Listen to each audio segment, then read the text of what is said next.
જામકંડોરના તાલુકા પંચાયતના પ્રમુખ ઉપપ્રમુખની વરણી જામકંડોરના તાલુકા પંચાયતના પ્રમુખ ઉપપ્રમુખની વરણી માટેની પ્રથમ બેઠક તાલુકા પંચાયતના સભાખંડમાં મળી હતી।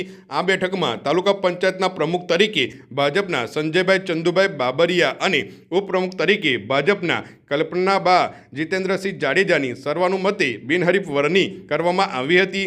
આ વરણીની જાહેરાત થતાં જ તાલુકા પંચાયત ખાતે રાજકોટ જિલ્લાના સહકારી બેંકના ડિરેક્ટર લલિતભાઈ રાંદડિયા, રાજકોટ ડેરીના પૂર્વ ચેરમેન ગોવિંદભાઈ રાનપરિયા, તાલુકા ભાજપ પ્રમુખ અશોકસિંહ વાઘેલા, મહામંત્રી ગૌતમભાઈ વ્યાસ, આશીષભાઈ કોયાની તેમજ ભાજપના હોદ્દેદારો અને કાર્યકરોએ નવનિયુક્ત પ્રમુખ તથા ઉપપ્રમુખને પુષ્પગુચ્છ તથા મોં મીઠું કરાવી શુભેચ્છાઓ પાઠવી હતી। જામકંડોનાથી મનસુખ બાલદાનો રિપોર્ટ, પાદરા 24। વંદે માતરમ, ભારત માતા કી જય। આજરોજ જામકંડોના તાલુકા પંચાયતના પ્રમુખ તથા ઉપપ્રમુખની ચૂંટણીમાં આ પ્રક્રિયાની અંદર પ્રમુખ તરીકે અમારા જસાપર ગામના સંજયભાઈ બાબરિયા તેમજ ઉપપ્રમુખ તરીકે કલ્પનાબા જાડેજા ચૂંટાઈ આવ્યા છે બિનહરીફ। ત્યારે આ તકે હું તમને ખૂબ ખૂબ અભિનંદન આપું છું। ભારતીય જનતા પાર્ટી વતી વંદે માતરમ, ભારત માતા કી જય।